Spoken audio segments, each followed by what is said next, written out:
এখন থেকে আবার একাদশী করে নাকি? একাদশী তো বয়স হলে তারপরে বিধবারা করে, সধবারা আবার একাদশী করে নাকি? তো এরকম অনেক ধরনের লোকের ধারণা আছে। তো একাদশী করার জন্য কোনো সধবা, বিধবা বা বিবাহিত, অবিবাহিত, বয়স্ক কোনো কিছুরই বাধা নেই।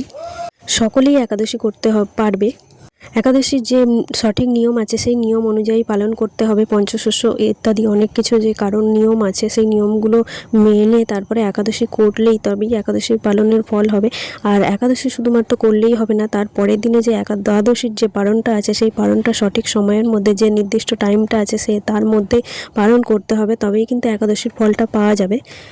আর এমনি তো প্রত্যেক দিনই ভগবানের নাম কীর্তন করতে হবে, তার সাথে সাথে একাদশীর দিন বেশি করে ভগবানের নাম কীর্তন পাঠ, তার কথা শ্রবণ করা, তো তার চর্চা করা, তার মহিমা কীর্তন গাওয়া, সমস্ত কিছু করতে হবে। তার সাথে সাথে ভগবানকে ভোগ লাগিয়ে তার প্রসাদ পেতে হবে। তো তবেই কিন্তু একাদশীর সম্পূর্ণ লাভটা পাবেন।